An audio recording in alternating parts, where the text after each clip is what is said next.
Our next speaker is President Paul Kagame of Rwanda. President Kagame has been serving in this capacity since the year 2000.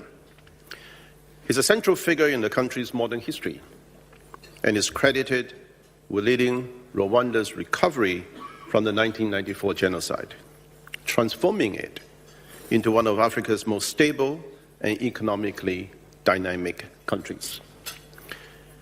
He's a strong advocate for African solutions for African problems. Under his leadership, electrification and broadband access in Rwanda have expanded at one of the fastest rates worldwide, with an emphasis on public-private partnership. Today, data privacy, digital adoption, cybersecurity feature prominently in Rwanda's policy-making as they are in developed nations. President Kagame has been highly strategic in shaping Rwanda's geopolitical and global trade priorities. He was chairperson of Africa Union in the year 2018 and is a vocal advocate of the African Continental Free Trade Area. Rwanda is also among the top contributors to peacekeeping forces globally. He's against protectionism and trade barriers. Rwanda's effective handling of the pandemic and hosting Africa's very first messenger RNA vaccine production facility has enhanced its reputation globally. Rwanda's remarkable success has been characterized by rapid economic growth, political stability, and significant improvement in the quality of life for the citizens. To unpack the key ingredients of this miracle in the making, will you please welcome onto stage, of course, already is, President Paul Kagame, and moderating this wonderful dialogue to come is CEO of Milken Institute, Richard DiTizio. Thank you.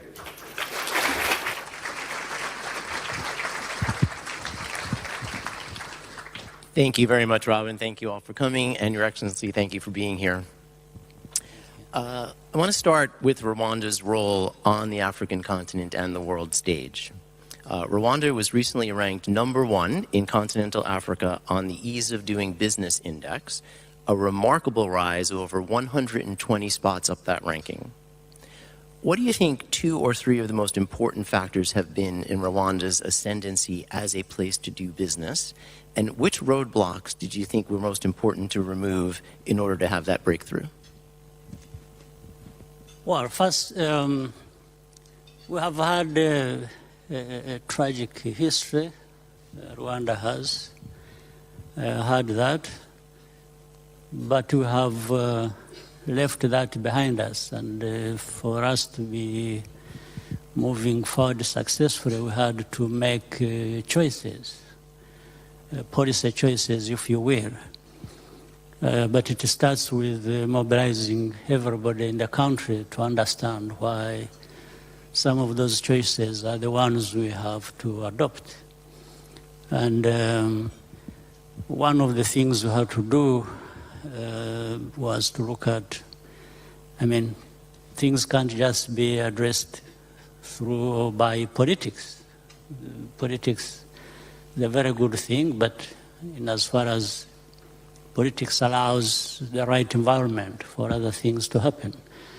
And that's how we came to embrace doing business and attracting investment and things that are around that.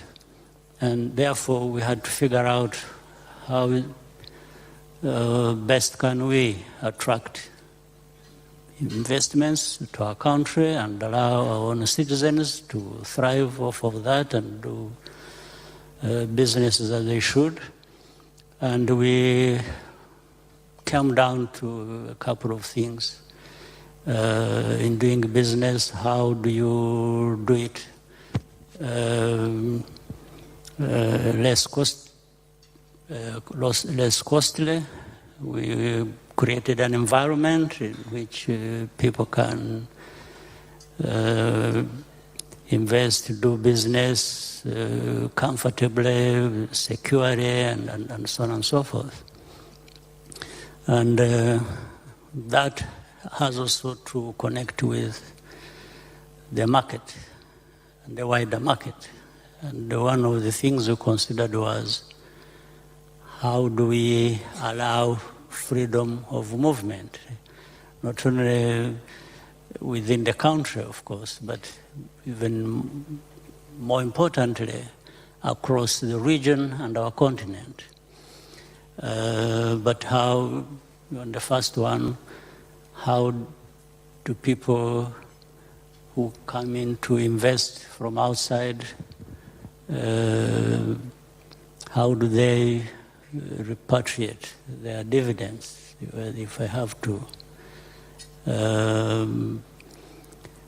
But overall, there has to be clear governance that allows stability so that people doing business don't have to worry about many other things that have nothing to do with the actual doing business. So the constraints, of course, have been the fact that previously we have had in our country a long history of sort of dysfunction, and country divided, and so we had to get people used to this and to understand it, to be part of it, that we can create a new environment that everybody could come together to benefit from. So these are some of the things we considered. So one thing that's also been remarkable in the success of Rwanda has been the speed of electrification. So I was just looking, in 2009, only 6% of Rwandans had households that access to electricity consistently. And this year, that number has risen to 75% of all Rwandan households. How did you do that, and how did you fund it in order to have that happen so quickly? Well, one thing leads to another once you've got started on the right footing. Of course, government invests in that.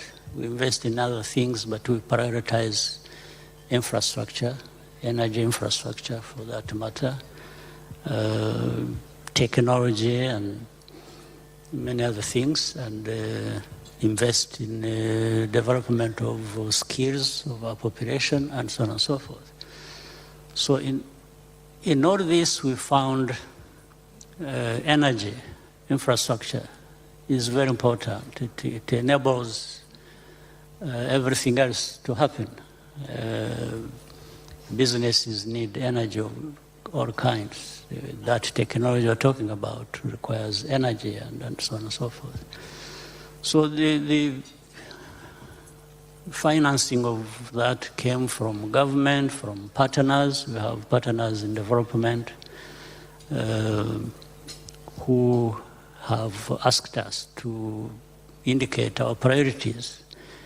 And this has attracted a lot of investments, in the sense that because of what we earlier talked about, we have created a predictable environment. When people put their money in Rwanda, the expected returns actually happen, and then sometimes even exceed what people were expecting. So that attracts more partnership and more flow of investments from these partners. But we also take it, and we have seen that it benefits everyone, and in fact, those investments have been useful, but also the returns are very good. And the scale of that investment is also astonishing. So Rwanda has increased more than 50 times what FDI used to be into the country. Give us your thoughts, because the government can't do everything. So give us your thoughts on how you think about partnering with the private sector on things like digitization, broadband for Rwanda's future. Yes, government can't do much really. It's it's not everything, but can't even do much. So that's why the private partnership and engagement is absolutely necessary. And let me, in fact, by this also invite the friends and colleagues here in the audience to look at what they can do in Rwanda or beyond across our continent. To begin with, let me give you a couple of partnerships we have had with businesses, even starting with from here in Singapore. We have notable, let's say, two companies. One called Crimson Logic, which has partnered with our country and created a platform called Irembo, a digital platform on which different services are delivered to the citizens and others beyond. So they brought in the know-how, the technology, we partnered, both sides provided what the capital was needed, and we've really made very good and significant progress. Another one is called Sobana Jurong, which has partnered with our country to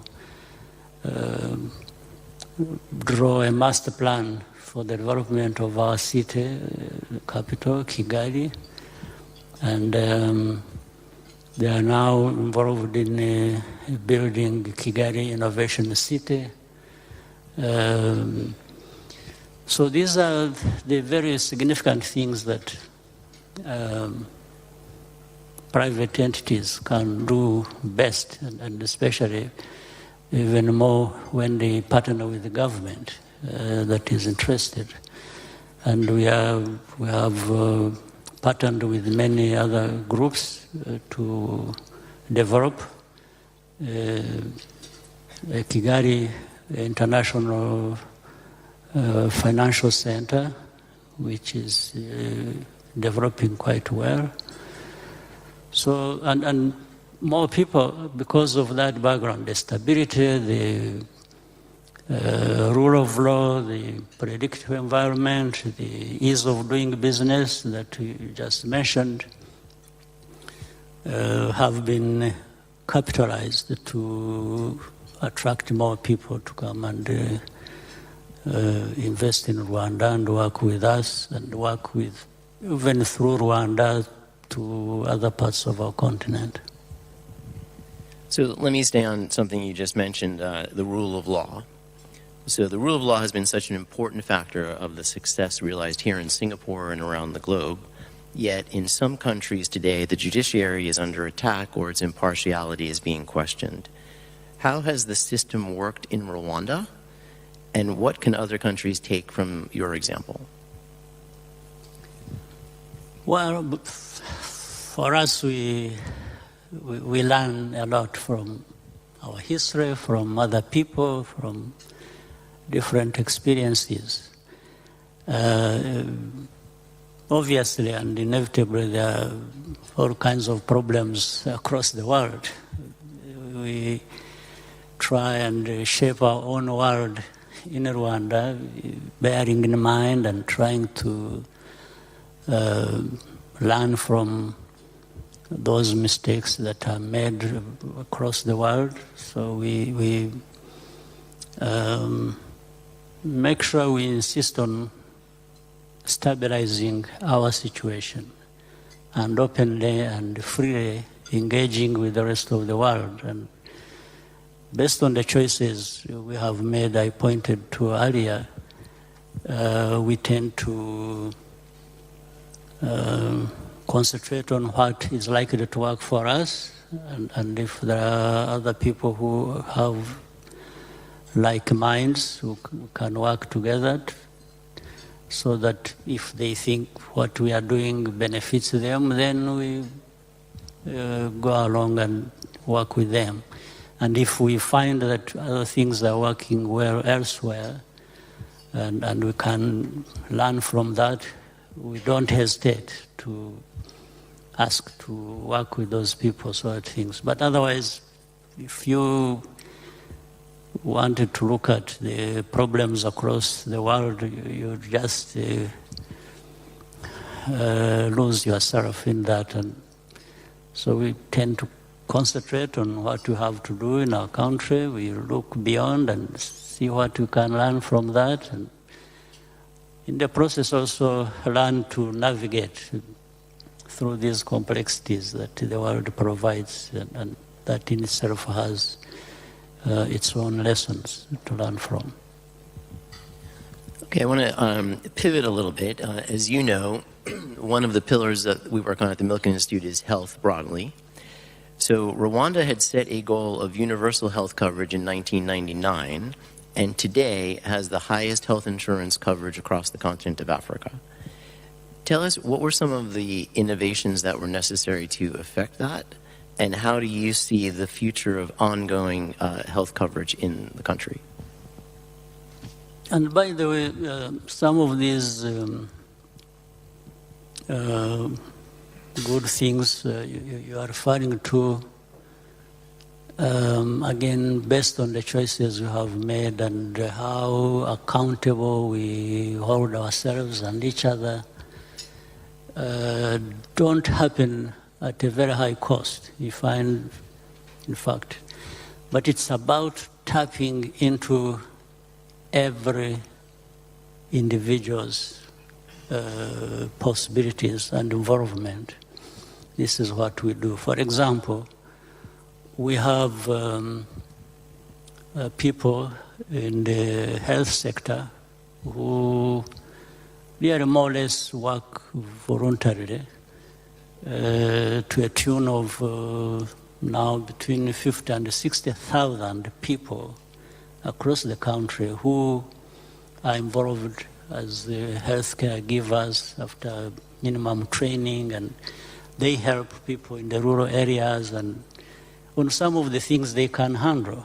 But we have also invested in the healthcare, the system in our country, from high levels to lower levels of districts, including the remotest rural areas. We provide services, health services in that area and in those areas, and the very people I've just talked about are involved and they make things happen. So it's about being very practical for some of the things you have decided to do, and involving people who, first of all, understand the benefits, even that accrue to them, and then having been mobilized and they do things with the desire to actually succeed. So the healthcare system has been working very well. We even saw it during the COVID pandemic when it happened. We took care of that, and much as it was affecting us, it affected our economy and so many things. But we minimized the loss of life, and because of the organization and the involvement of everybody to participate. And in fact, if you look at for the last 30 years, life expectancy also has increased. We remember from, slightly over 30 years, it was about 40. Now it has risen to average is 70. So in just that period, that shows the pathway we have followed in engaging everybody and doing whatever we can within our means. So I'd like to get some of your insights on how you think about governance and government in Rwanda. So Rwanda is recognized as a leader in gender equality and women's empowerment. Just to contrast the two, over 60% of the parliament in Rwanda are women, compared to, say, my country, the United States, where only 28% of the House of Representatives are women and 25% of the Senate. In fact, the House of Representatives of the United States didn't even have a ladies' room until 2011. So how did you get to such a gender parity and beyond in Rwanda, and why is that important as you think about the future stability of the country? Well, we've been realistic from the beginning. And when we are looking at our people, the whole population, we are looking at everybody, irrespective of their gender. Not only numbers, but also in terms of rights. So that's how we look at it, whether it is education, whether it is access to whatever we want our people to have access to. We are looking at everybody. We are not looking at the gender or any other background that creates a divide. We have had enough of the divide in our history, and you are aware of even the tragic part of that. So we learned our lessons to make sure that we increasingly bring our people together, irrespective of their backgrounds or even gender, and that's where it stems from. So women in Rwanda have access now to education as much as their male counterparts. This was not the case before. And we have also reaped the benefits of that. We've seen it. In fact, our population is 52%, nearly 52% of our population are women. So I don't know how intelligent any person would be to exclude over 50% of your population. It doesn't require much logic to understand that you don't have to do that. So we've really meant to do that, and we are seeing it. So governance is an issue of rights, is an issue of accountability. You avoid some of the things that you know anyway are going to undermine you, like in the case of governance. We fight corruption because we realized a lot of resources that would have gone into health or food security or education or, end up in few people's hands unfairly.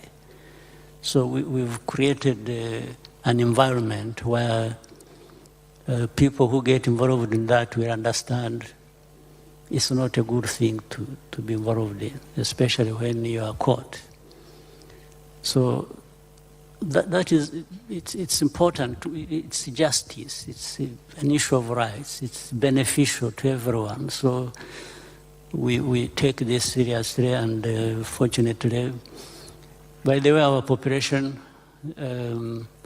35 years and below, are 74%. So these are young people mainly. So we've made sure that as they grow up and take these responsibilities, they really come from this background and understand issues of accountability and governance, and then the benefits that accrue to that. So I'm sure most people here are aware of the history and tragedy in 1994, Rwanda. How did that change you as a person, looking back 30 years now, and how does it change you as a leader today? Well, it's very broad, but let me say one thing. Rwanda has gone through many difficulties, and at a personal level, by the way, my family became refugees when I was 4 years old, and stayed in a refugee camp for slightly over 2 decades. The lesson that comes from that, then later on, of course, the history, lessons of our own tragic 1994 genocide. because of the division that was there, that people should. But the reasons, the lessons from that, and which shaped me or informed me, and many others. It's not just me. There are many others. In a situation like that, every individual, in a way, you have to make personal, even, or informed decisions. Either you give up and break, and that's the end of you, or you make the choice of saying, I'm going to stand up to this.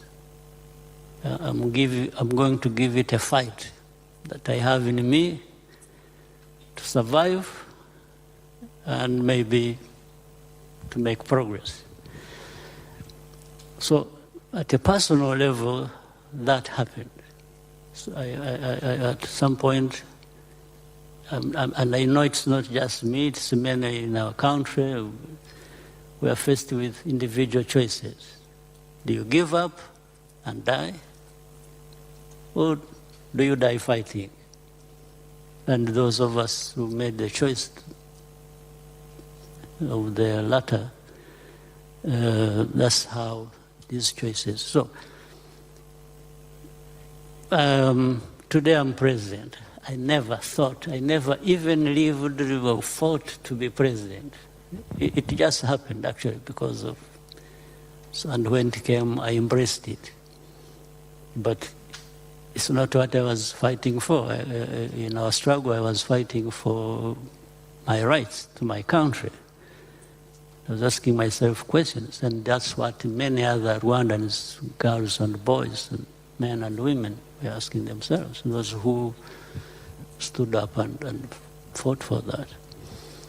So later on, when you are in a place like mine and you have responsibility, again, it helps to keep reflecting.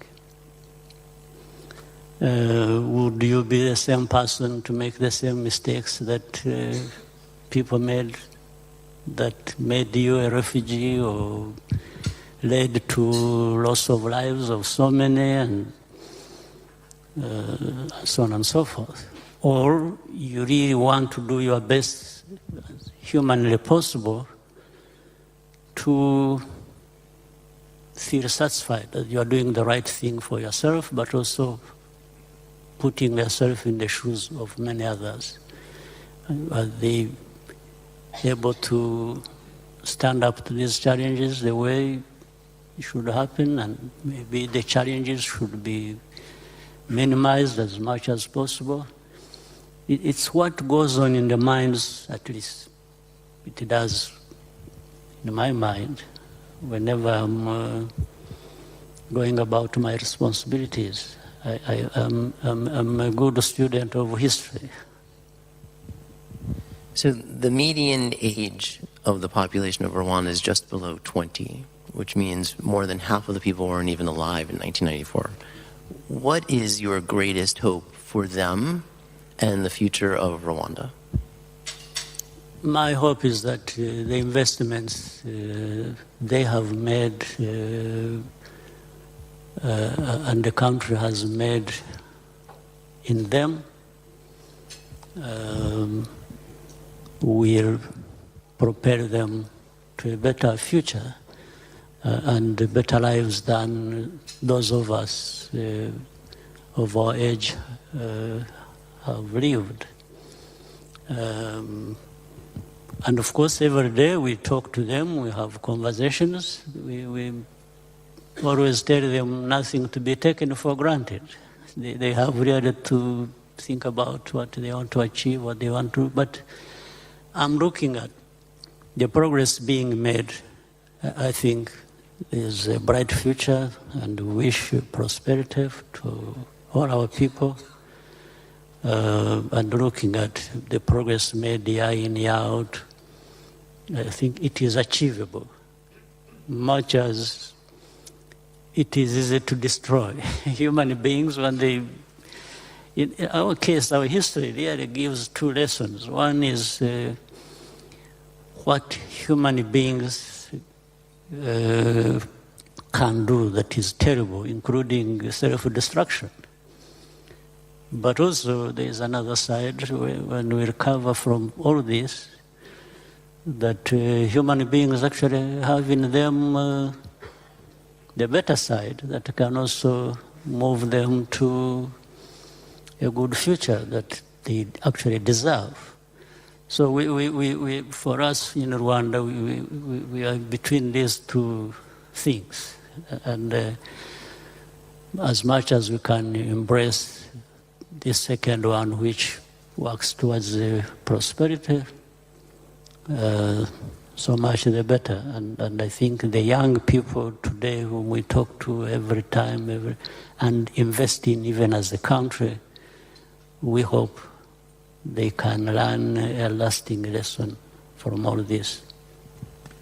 Well, Your Excellency, we are out of time, but I want to thank you for your example of leadership and thank you for being with us today. Appreciate it.